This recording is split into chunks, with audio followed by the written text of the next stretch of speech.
I want to welcome everybody to another edition of Rubbing Is Racing. I'm your host, Mr. CJ Sports. You can follow me at CJ Sports 1. You can follow the 110 Nation at 110 Nation. Glad to be here on this Monday evening. Good God Almighty, NASCAR had quite a bit to sort out last night and yesterday. Wow. Before we jump into this, I do have to say that it is amazing to me that they went some 130 laps before they had their first caution. That come out to, 345 miles. 2 wide, 3 wide, sometimes even 4 wide, pack racing, everything that goes, pit stops, green flag pit stops and everything else that was mixed into all that. I had no problem for 130 laps. 345 at the 500 miles. And then you're going to tell me the best in this sport all of a sudden can't manage to get 2 restarts right? That blows my mind how we could be going 200 plus miles an hour and all the conditions we saw at Talladega, and all of a sudden they acted like they couldn't even manage to get to the start finish line to restart the race. Tell you what, Talladega started off rather interesting.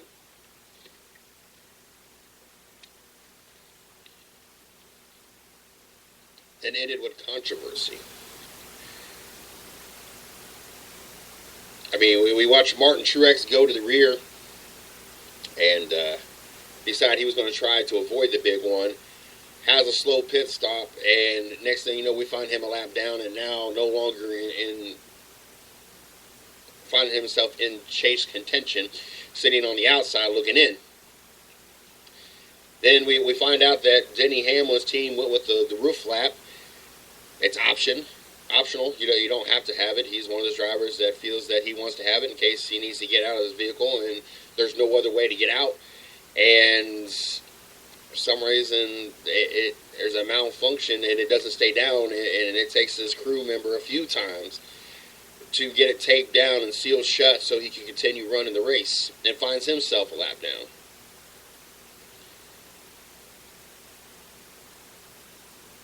I don't know exactly what was up with Dale Jr.'s car, but every time he came into the pits, he was wheel hopping and locking them up.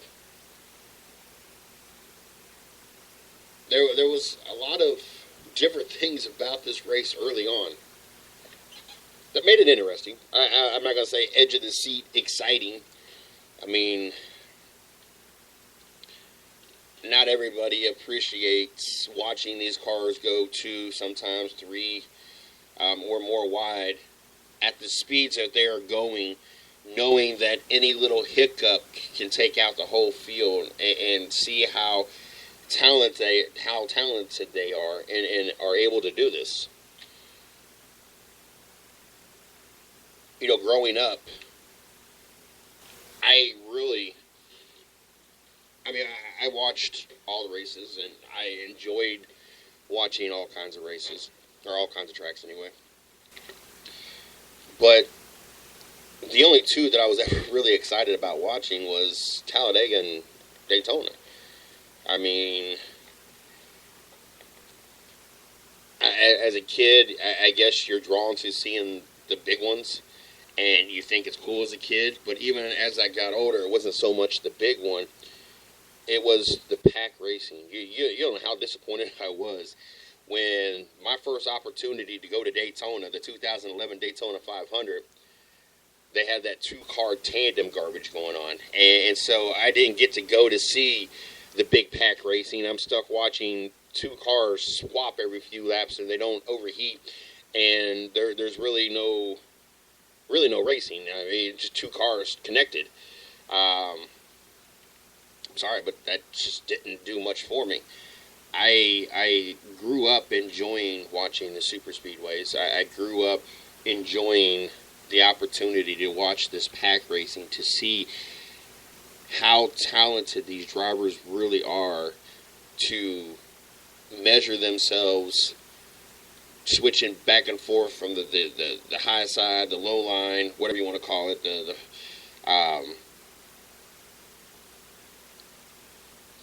and to do that without taking the air off themselves or their opponents that could cause wrecks.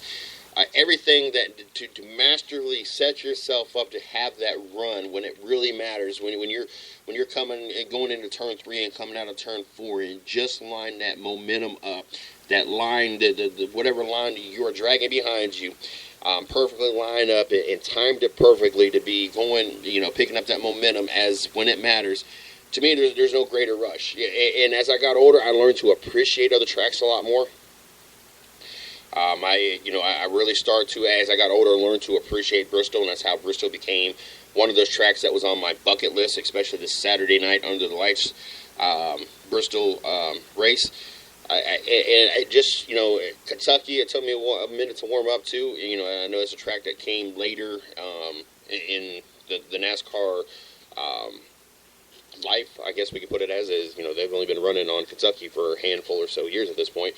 So, the first few years, I was like, yeah, but now that they've done these changes, even the first year I went, I watched, I want to say it's Keselowski, but it was one of the two Penske cars, dominate and bore the race. Like, it was just horrible. And then to go back again this year and it be competitive, it's like, yeah, I can, and it's kind of the same way with Atlanta and, all the tracks that I've been to so far. I've learned to have more of appreciation, and then you add the road courses in, and you add Martinsville that I got to go to in. Everything I've learned to appreciate and like much more than I once growing up. But super speedways, that was where my heart's always been, and so getting to sit down and have an opportunity this weekend to watch Talladega, knowing what was on the line. And it's funny because we talked about this the last 2 weeks about whether or not Joey Logano should, let his teammate, or try different tactics, help his teammates and everything else. And, I told him that if it's me and I have an opportunity to eliminate, he eliminates with that win. He eliminates Kenseth and Dale Jr., which Dale Jr. wasn't really that much of a threat. Kenseth and the whole Joe Gibbs Racing was definitely a threat. Had almost eliminated Kevin Harvick and almost eliminated Kyle Busch. It was all back and forth. It was all really close through there. The possibilities, because he won that race, of eliminating the competition that you really didn't want to see in the next round. That's what I'm looking at. Why would I let up and not try to dominate or win a race and allow Matt Kenseth into the next round or allow Dale Jr. into the next round? I'm trying to eliminate those threats. And I was hoping that that's what Joey Logano and the Team 22 would do. And that's what, ultimately they ended up doing was, ensuring they eliminated some of the serious competition out of the chase. And then he also eliminated Newman and Denny Hamlin, which, I guess they could win a championship. I don't think anybody's really thought of them as being serious championship contenders. But,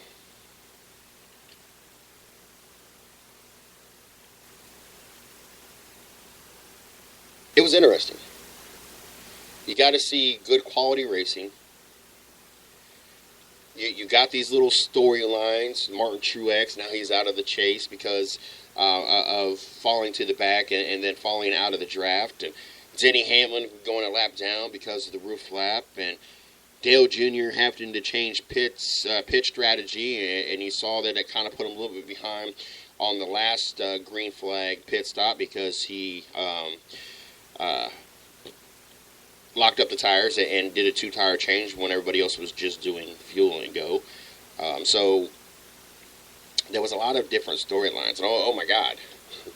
Oh my God, Jeff Gordon actually runs a decent race. Actually is participating in the top 5, top 10 for 1 week. And good God, you thought that he won a championship and we need to tear down the walls. And oh my God, we're still hearing about Jeff Gordon. And now Gordon fans are more excited and definitely all in on this being drive for five scenario. And settle down.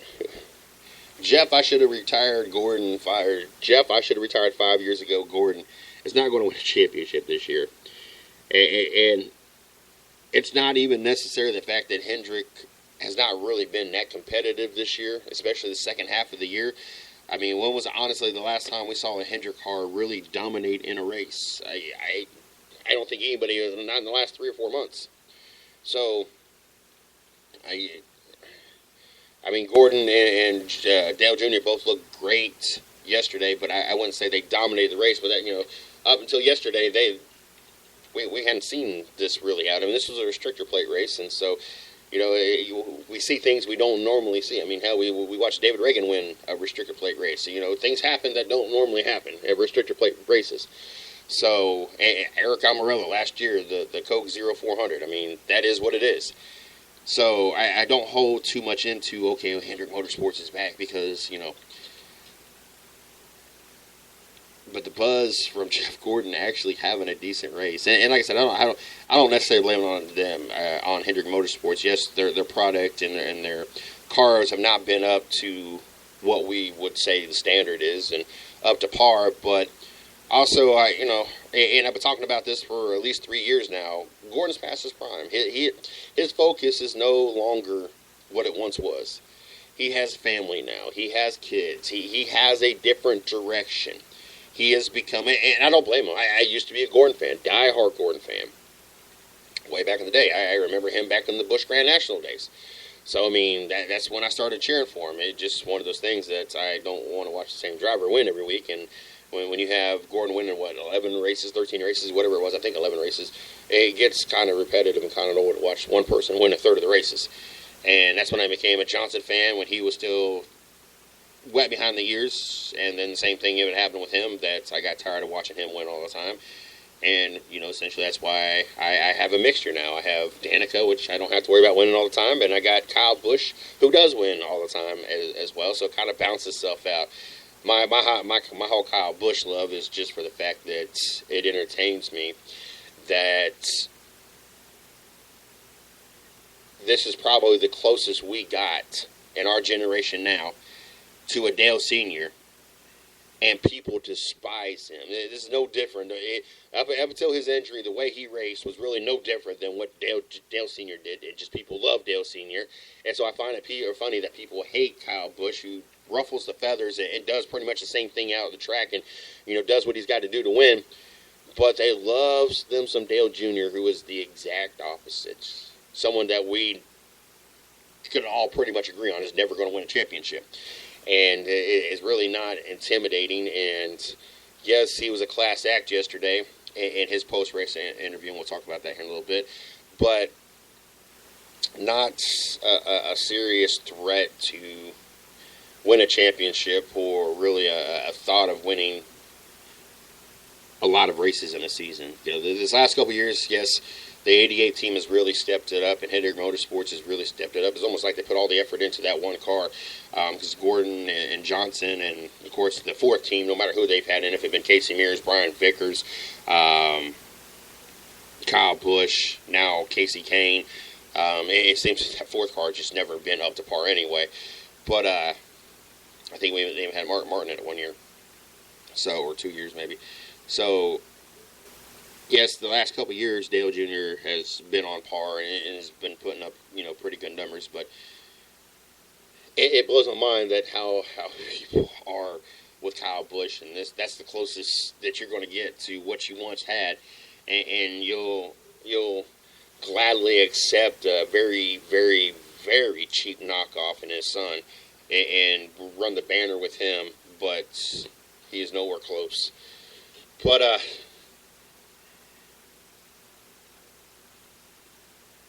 yes, I think that the whole Jeff Gordon thing has really been ran into the dirt for the last 24 hours, and that's crazy. The race shaped up, and a lot of strategy into this race, because I mean, hell, we made 345 miles of the 500 miles without a caution, so you didn't know quite what to expect or what you was going to get out of this race. and of course strategy had to start playing into factor to, everybody's starting to strategize how they're, who they're coming in, when they're coming in, and it wasn't until the caution started to drop that, okay, now we're getting to a normal Talladega. Maybe we're going to have some kind of sense of normalcy at this point.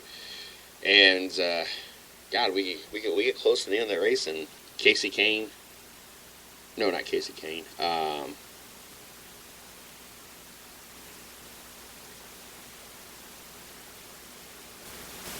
Was it Casey Kane? No, I can't think of the top of my head. I have to look this up now. Who blew up?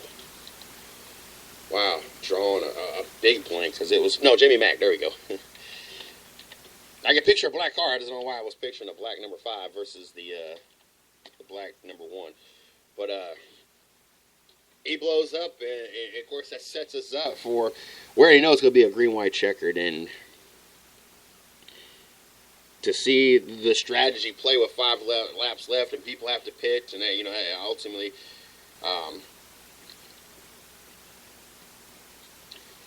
Everybody said about people that had to pit. But people had, some people had decided whether or not to pit, and Greg Biffle leading the race at that point in time, makes you wonder, one, if they would have had that caution. If they wouldn't have had that caution, would Greg Biffle had enough? Obviously, he pitted exactly on lap 188 when the race would have been finished, or I think they might have been 1 lap past. I think they were getting ready to complete 189. When you seen him start to shake the car, obviously he could tell there was sputtering, and that's when he shot down pit road. As they were coming around to take the one to go. So it makes you wonder, okay, under caution he made it, and obviously they were all in going the distance. Would he have made it if Jamie Mack wouldn't have blown up? And how that would have affected things, where points would have stood if they would have finished how they were going. So that's definitely a thought to sit there and think about. And almost restarted with him up there up front. That would have been interesting as well, because say he wouldn't have pitted and they went to go restart, and that's when he found out he was out of gas, and that line, whatever line he chose, the inside or outside, got all bottled up behind him and everything else. What would have happened? Would there have been a wreck? And I say, would there have been a wreck? Not that there wasn't 2 at the restart as it was, but would have also been a scenario that would have been bad. So, and I do got to tip my hats to the drivers that were directly behind Jamie Mack. Surprisingly, him blowing up the way he did, right in the middle of the pack. Everybody was able to avoid him slowing down as rapidly as he did, and nobody got spun or anything in any of the fluids he put down. So them traveling at 200 some miles an hour and going through that, I definitely applaud those drivers. I couldn't imagine what it's like to have oil thrown down on the track and you're traveling 200 miles an hour and going through that stuff and trying to move out of the way as he's slowing down rapidly and everything else. So I tell you what, that took a lot of skill. We get our opportunity finally in this race. And I laugh. I'm sorry, this whole thing, and I apologize, Steve's not with me tonight. I know he had an appointment early today, and I've not talked to him since about 1 o'clock, so I'm hoping that he's all right. I tried messaging him to see if he was coming, but I'm assuming that he just got tied up or worn out from his appointment earlier today. But we've had an opportunity to talk about it last night. So we had an opportunity as we had a conference call earlier for the board here, and it was one of the topics to talk about amongst business stuff and other stuff going on and other stories we're working on. But this whole restart thing, and even more this whole Kevin Harvick thing, definitely entertaining to me. I have done nothing but kind of chuckled every time I've talked about it, and kind of sit here with this grin on my face, because it's kind of entertaining to me. Like, I don't even know really how to describe it. And I think what really kind of upsets me about this whole thing is I think it's a joke that Kyle Petty's got a job with NBC Sports just because of his Petty name, because his on the track resume does not speak that there's someone we should be listening to by any stretch of the imagination, nor should he have the pull that he has or the following that he has. He was garbage on the track. And I don't like to agree with Kyle Petty, especially when you're going to talk about that. Basically, Danica never beat. The only person she could ever beat is herself. Dude, are you serious? You ran in NASCAR for a ton of years and barely ever found victory lane yourself. How are you to judge on somebody else's? It wouldn't have been for your father. You wouldn't have been in the sports, and you never would have been relevant, and you'd have been one of those people that would have been a one contract wonder, and that's kind of the extent of what your career was going to be. But since you were a Petty, you managed to find ride after ride after ride, or find contract after contract after contract. So it just amuses me. But I had to find myself agreeing with Kyle Petty, and I don't like agreeing with him very often because most of the time he's wrong.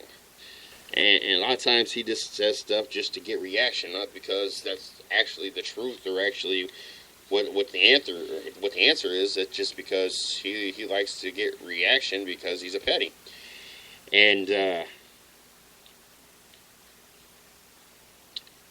I also have to agree with Joey Logano. And I'm sorry, but I'm not a Logano fan either.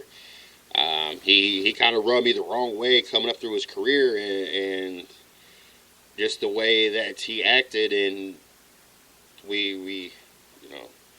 I'm glad that he's became a great driver, and I'm glad that he was able to come into his own at Penske. It's always great to have as many competitive drivers and competitive cars out there as possible. So I'm glad that he found somewhere that he is competitive and is, has just as much of a shot of winning the championship as anybody else left in this chase. And, I'd put him probably top 2 or 3. I'm sorry, but I still had to have Harvick as my favorite to go into it. Until you can knock him off his pedestal, I got to have the champion as the favorite going into it. And the only other person I guess that I would throw in as a serious threat without remembering exactly, I know Carl Edwards is not really a serious threat. But the other serious threat, that's why I said 2 or 3, is Kyle Busch. I know that this last round wasn't a great round, but, now that focus is getting down to 2 drivers, Carl Edwards and Kyle Busch, now, there was a lot of focus on Kyle Busch when he returned so he could get into the chase. And then once he was kind of locked in, and then, the attention kind of went away, and, other drivers in the team was winning, and then it became more of everybody's focus, and maybe not as hot as they was, but now we're down to 2 drivers, and I know that they're going to try to treat them even, but let's be serious about it. We have a legitimate thought.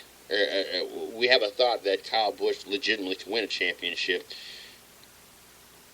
I don't think anybody's given Carl Edwards much of an afterthought. Not that he's not a great driver, not that he didn't finish tied with Tony Stewart in points and it came down to wins a few years back, but this being the first year over at Joe Gibbs Racing, I just don't think anybody's feeling the chemistry and really feeling that he is that serious of a threat to win a championship. I don't know. I just ain't never heard anybody so far say, I got Carl Edwards winning the championship. It's just not a name that anybody's really throwing out there. So, I would say I have Harvick, Kyle Busch, and then probably Joey Logano, maybe neck to neck with Keselowski. Can't count out Keselowski either. But so I found myself agreeing with Kyle Petty and Joey Logano, and to the reference of the first attempt. And NASCAR can try to change the rules as they go, but an attempt is an attempt. And if you have an attempt, and that's what you're going to use the wordage as, an attempt, then when you make an attempt to start a race, that has to count. You can't say no, that doesn't count because they didn't go across the green, the start finish line. They didn't say the rule isn't you have to. You got one shot at successfully. It says you have one attempt, a green white checker. So if the rule has been all year long, or the understanding all year long is once they hit the start box, the restart box, and the first place guy determines when they go, and when they go, the green flag drops, and the green flag was going, the lights had turned green. Therefore, that is an attempt. They attempted to restart this race. Now, whatever happens after they attempt to start the race, that is here nor there. And if you don't like the fact that we're using the word attempt, then you take that up with Kyle Larson and Jimmie Johnson, that was not an attempt. Both of them found themselves in a whole lot of different spots in the second attempt than they found in the first attempt. So right then, it should have been shut down. And what amazed me was how trigger happy they were to pull that yellow flag. Okay, I don't have a problem with that. Even though there was really no contact, you got two cars spin out, there was no debris, there was no nothing. That's fine. If you want to throw the flag and throw the yellow flag that quickly, then one, either A, you call the race because you had your first attempt. That was an attempt. It's just like the NFL. You have a pass attempt. If it doesn't get caught, it still counts as an attempt. Just because they didn't get a full lap in or even make it to the restart, they attempted. That's what the word attempt means.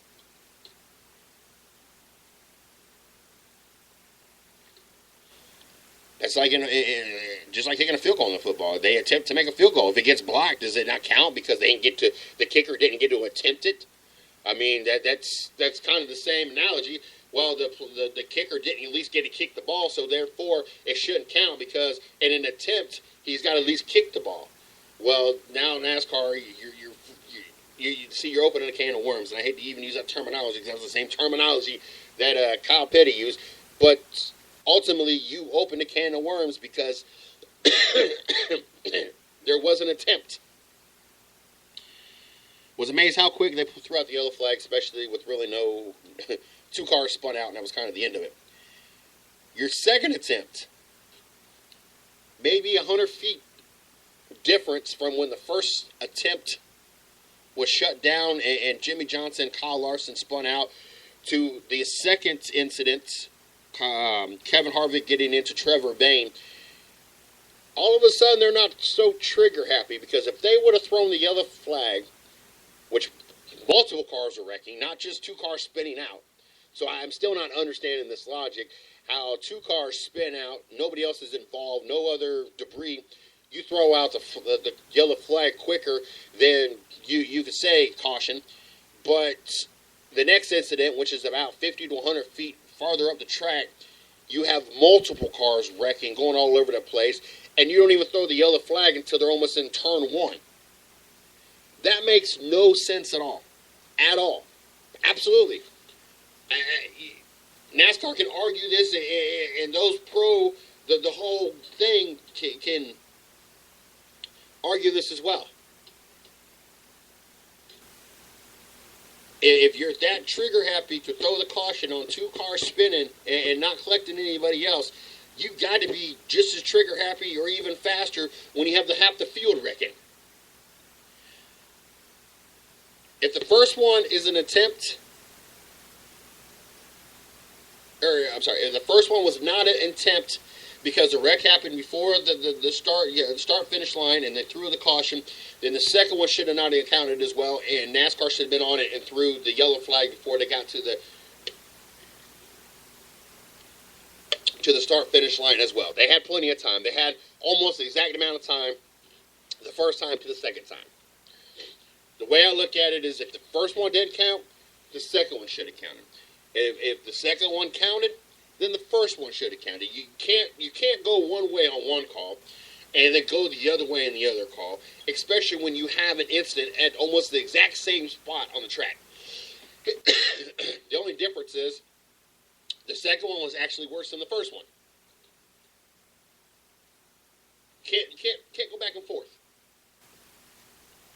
I'm glad NASCAR finally got it right. I'm glad that they proclaimed Joey Logano the winner, because he should have been the winner. He was leading the first time this happened. And I don't care that they didn't make it back to the start-finish line, because that race, it ended right there. That puts Joey Logano as the winner, because you can't change positions until the start and finish line. So therefore, Logano should have won the race. It should have been over then. But because the first attempt didn't count, or they changed the rule, and we're going to have two attempts at a green-white checker flag, it made a lot of people there for a long time until they decided that Joey Logano won the race. Sit there, and the conspiracy theories were already going on. NASCAR, once again, trying to make sure that their golden boy makes it into the next round. NASCAR has to make sure that Dale Jr. gets into the next round. They knew that he couldn't get into the next round, so they cramped through the yellow on the first one. The second one, they tried to wait as long as they could to make sure it was all out there. And honestly, that's the way it looked. I mean, how could you look at it any other way? Two almost exactly same incidents, other than the second one being worse than the first one, and you wait it out as long as you can in hopes that Earnhardt's out in front, versus throwing it right away or throwing it the first one and letting Logano win. I mean, you can't look at it any other way. And, that honestly, that was my first thought in my head as well. It's, God, they're trying awful hard to make sure. We done watched them, 2-3 years ago, rewrite the rules to make sure that Gordon got into it, because heaven forbid Jeff Gordon didn't make the chase.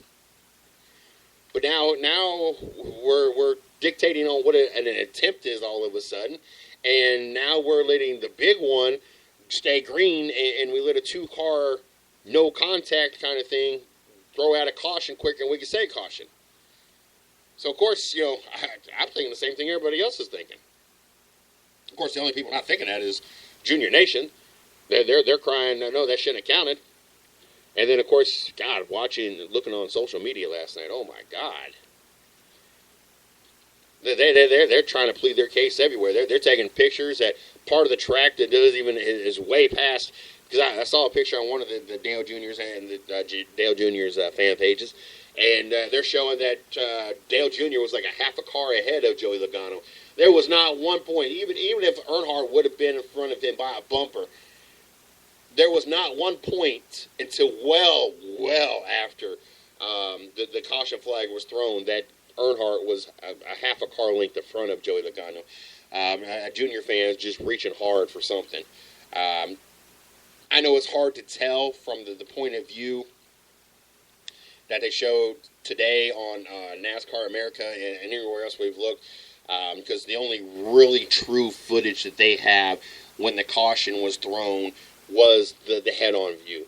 Any side views that anybody has seen at this point is not exactly when the caution flag was thrown. They do not have that part of the footage from the side view. They only have a front view when it was actually thrown.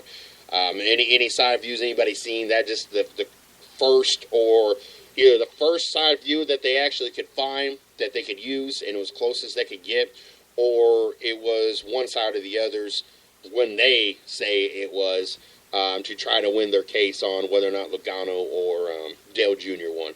But, from every actual legitimate reporting outlet that I've seen, news outlet, the only view of that, where they were exactly when the caution came out, was the view of them straight on. And it's really hard to tell who was in front, but if you look at it hard enough, you could tell that it looks like Logano's just slightly farther on that track than Dale Jr. Not that it makes a difference in my opinion, but it should have been over with before it even restarted the second time. So interesting. Obviously sets that for controversy. And just when you thought the extended restart box and the painted walls and everything else That would calm down the restart discussion. And here we are with a whole new lineup of restart questions. And so last 4 races of the season, obviously. Now the Kansas is not in. I wonder if Joey Logano is getting that payback now.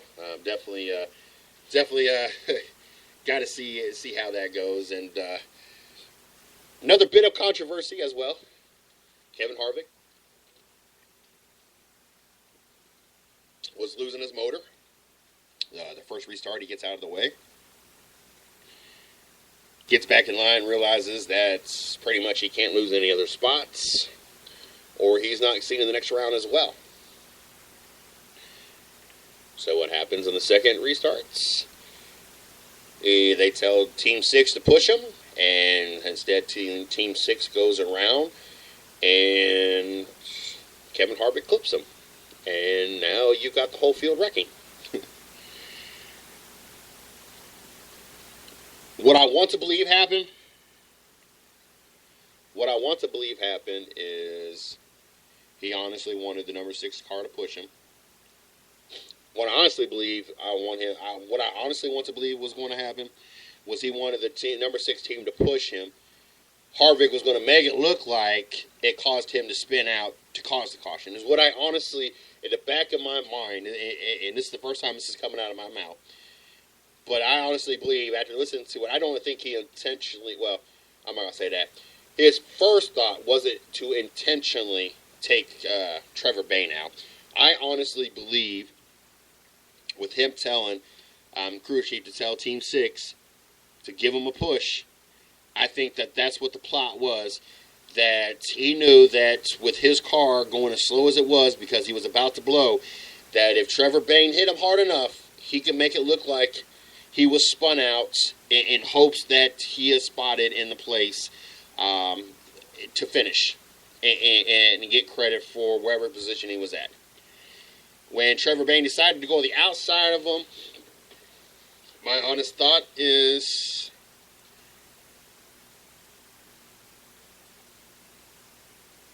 he kind of drifted up there. Figured if I take out this guy, we draw the yellow.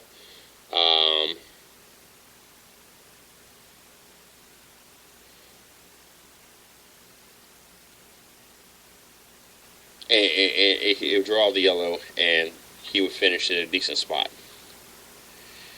What I like to believe the thought process was is, yes, he wanted Trevor Bayne to push him to help get as far along the track as he could in hopes that somebody wrecked. And when Trevor Bayne went to the outside, he was really trying to block Matt Kenseth and had clipped Trevor Bayne on accident, is what I want to believe what happened. To me, it doesn't matter what the scenario was. I am not going to point fingers because of what I'm about to say. So that is here nor there. If I was Kevin Harvick, and I know I'm not going to be like very well on this one, and I listened to Jeff Burton say that he never wrecked anybody and wouldn't want anybody to wreck him and everything else. If your championship is on the line, see, Jeff Burton did get a race in the intensity of what this chase is like and what the possibilities are. I mean, hell, Jeff Burton hardly ever was in contention for a championship, period. So,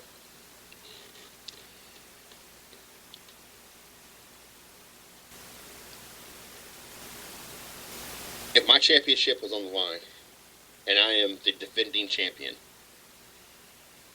I'm going to do what I got to do. I have said many, many times that everybody cheats. I think it's garbage that they made an example out of Michael Waltrip Racing, causing sponsorships, causing drivers to lose rides because they did something that every other team does that has multiple teams out there, multiple cars out there. But just because they were stupid enough to do it on the air instead of it being a kind of a unwritten command, NASCAR decided to make an example out of him and try to find a way to make sure that they got Jeff Gordon in it, and that was their scapegoat to say, no, look, we're going to go to 13 cars this year because of this situation. Every team cheats. I think it's humorous that everybody focuses on Jimmie Johnson, and that's everybody's main concern. Of Jimmie Johnson always cheats, and Chad Knaus. There are so many sites, there are so many fan clubs, there are so many people that is so anti Jimmie Johnson, Chad Knaus. It is humorous, even though there are just as many drivers out there that fail inspection, or not fail inspections, but have multiple times they got to go back through inspection. Jimmie Johnson and them have hardly ever failed an inspection. A post-race inspection. They might fail the pre-qualifying or practice or whatever, pre-race inspection, but they get it fixed before the race. They very rarely have ever failed a post-race anything. So, Jimmie Johnson is really no different than all the rest of the drivers out there, because there are multiple drivers. What did I see? It was, 2 or 3 Stewart-Haas cars last week. Joe Gibbs the week before, Hendricks cars. Every team has drivers and multiple drivers every week. I'd be willing to bet there's at least 5 or 10 cars that got to go back every week through inspection. But it only matters to the anti-48 fans out there if it's Jimmie Johnson. We ain't heard nothing in a long time, so obviously he's not even failed a pre-qualifying or pre-race inspection or anything. But and it's been quiet. Nobody's talked about the rest of them. But as soon as he fails an inspection, that is going to be blasted all over everything. It is humorous to me because it happens every week. So if I'm in his seat, I'm doing the same thing. If it comes down to a restart, and I know that if this thing gets restarted and it goes the distance, I am not going to win a championship. I'm going to do it. I am going to do what I got to do to prevent this to get going. Now, if they would have got up to speed, or they would have got down to turn 3, not up to full speed, but about 75% speed, and he would have pulled something like that, I would have had a serious issue with it. Because now, at those speeds, now it's a dangerous thing. But when you're tracking 50, 60, 70 miles an hour at most, and he did what he did, I don't have a problem with it. I know it's not the most ethical thing, but like I said, every team cheats. If you got a problem with me saying on a restart, if I can prevent the restart so I can go in the next round and win the championship, you have an issue with that, then you should have an issue with every single team that goes over the 55-mile-an-hour speed limit. That NASCAR should not give a grace period. Grace period, I guess is the word I use. If 55 is it, then 55 is it. They should not be allowed 60. That, to me, you're cheating, because the rule is 55. Yes, for the benefit of the doubt, they give you 60, and everybody pushes to 60. Therefore, if you're over 60, then there should be some kind of penalty, other than just coming back down pit road. Like, it should be severe, because not only are you cheating, you're intentionally cheating on top of the cheating, I guess is the best way to put it. Because you're intentionally going past the speed limit of the speed limit with the grace period. So, everybody cheats. No matter how you try to twist it, every single person out, every team out there tries to cheat. Some of them just try to push it in different envelopes and more often than others.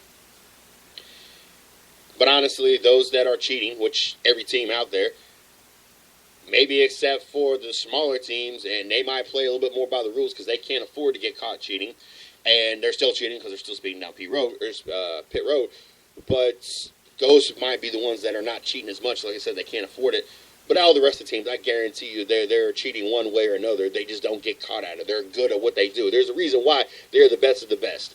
If every car is designed to be even, and you can buy your product from other teams, unless those teams are selling subpar product to the other teams, such as Hendrick Motorsports selling subpar stuff to Stewart-Haas Racing, for instance, unless they're deliberately selling lesser quality product, everybody out there should be running equal.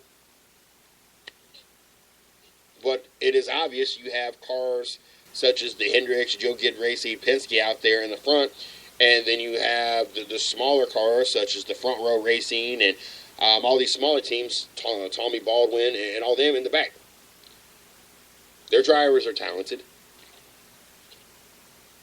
They have the same Goodyears on their car. So that, it's kind of everybody cheats. Of course, this is not going to sit well with NASCAR fans, and not going to sit well with NASCAR fans for a while, because a lot of people don't like Harvick in the first place. But second of all, this wreck eliminated Dale Jr. because they didn't have an opportunity to play it out. And even though at the time Logano was the faster of the two cars, of course, in Junior Nation's mind, Junior was the guy to beat, and Junior was the fastest car, and now Junior's not in the next round because of this. So I can imagine what his social Twitter feed and Facebook feed and all that is like. I can imagine the messages he's been left. I can see he's not came on any shows yet, and it's all kind of phone interviews and stuff, kind of staying out of the spotlight for now. Speaking of not happy, I tell you what about those fans? How about all those trashy, classless, I don't even want to call them fans. The ones that are at the track throwing the beer cans at Joey Logano. That exact reason why people label NASCAR fans the way that they've been labeled. NASCAR fans could be some of the most loyal, dedicated fans out there, but at the same time, they can be some of the most ridiculous, classless fans out there in the world.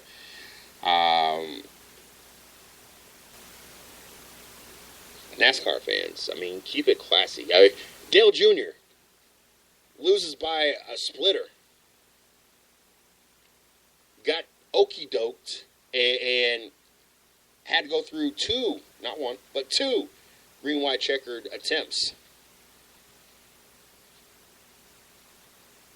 He kept it classy. I have a lot of respect for how Dale Jr. conducted himself after that race. A lot of class. I wish that Junior Nation had class. This is not the first time that they've showed a lack of class. They like to make a big deal about Dale Sr. in lap 3 in Daytona, but then they show total disrespect when Dick Trickle passed away.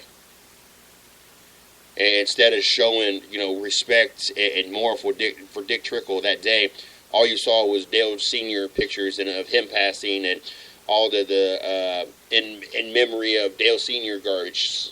You could show some class on that. I'm sorry, but that's just total disrespect.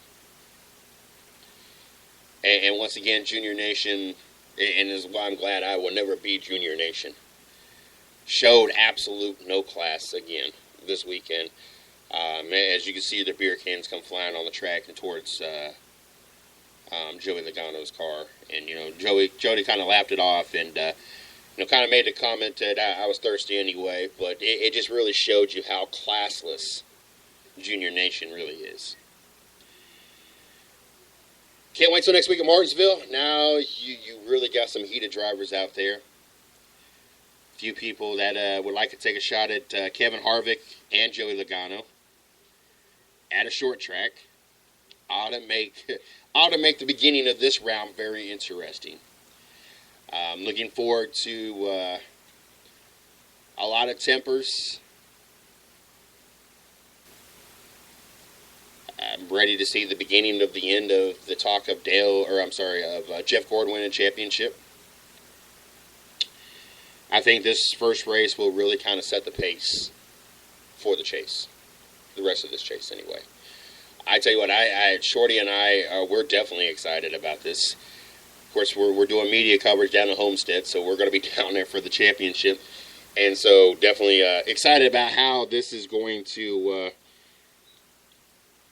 kind of change the tempo and change how this chase is going to look. I just think that we're in for a treat these final four races. Now the lines have been drawn, and Now you got Kenseth outside of the chase, and vowed to make sure that Logano's not going to win it. You got Hamlin and Kenseth both pissed off at Harvick for what they believed he intentionally caused the end of the race, and there's a lot of storylines starting to brew themselves that this short track could really stir things up and really make things interesting as this season finishes up. Definitely got to congratulate those drivers that found themselves in the next round.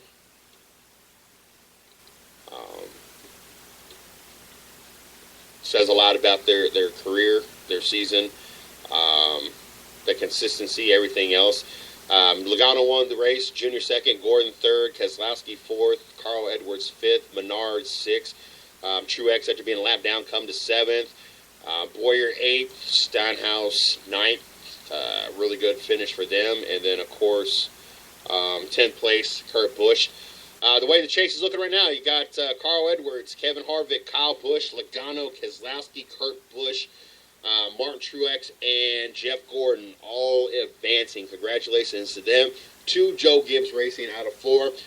You still got 2 Stewart-Haas. Both Stewart-Haas is still in it. You got both Penske still in it. Then, of course, you got the Furniture Row, and you got 1 Hendrick Motorsport car left in it.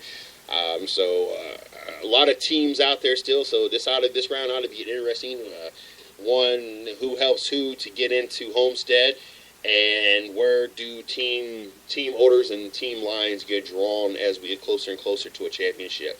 I'm looking forward to next week. I want to thank everybody for tuning in. Make sure you guys check out our blog site, www.the110nationsports.com. Also check out our company site, www.the110nation.com. Like I said, you can follow me on Twitter at CJSports1. You can follow the 110 Nation at 110 Nation. Check us out on Facebook, my fan page, Mr. CJ Sports. Our site, sports side of the house, 110 Nation Sports. The guests and radio side of the house, 110 Nation Sports Radio. Also, check out Steve Billmeyer's Facebook group, NASCAR and Other Racing. They have a blast over there. A lot of fans and a lot of drivers over there, and a lot of all types of racing, race threads. I think they're coming up at about 7,000 members in that group. So you guys make sure you check that out as well. Thursday nights, we got Racing with Big Sweat at 9 o'clock. It's a race geared towards local drivers, those that work Monday through Friday so they can be out at their local tracks on Fridays and Saturdays. He's got a nice lineup coming up this Thursday night, so make sure you guys check that out. We had 3 great guests. And a breaking story out of NASCAR with one of the crew chiefs came on last week. If you didn't check that out, make sure you go back and play that. Really, really good show. Having a great time on that show, so make sure you guys check that out. Don't forget, at 9 o'clock tonight, we got the 110 Nation Sports show. Supposed to have Amber Balkan join us. She was supposed to join us last Monday. It looked like there's a possibility she might not be there again tonight as work's keeping her late, so we're not 100% sure. But at 10 o'clock, we got Patrick Taylor from Line Blower joining us. We're going to talk NFL for the last hour of the show. We got a lot of great things leading into that hour, and, of course, we got that hour. We got a lot of great guests coming up this week. The 110 Nation Sports Show is also on Monday, Tuesday, and Wednesday. And then, of course, Friday, we got the CJ and Shorty show at noon. And then it was supposed to be debuting today, but I've had some serious issues this morning. We got the 110 Nation Morning Show coming on Monday through Friday, 8 to 9 a.m. We will be debuting it tomorrow morning, so make sure you guys check that out. Until next Monday, you guys have a great weekend. Make sure you guys tune in for Martinsville. Should be one hell of a ride. And, boys, you guys play nice.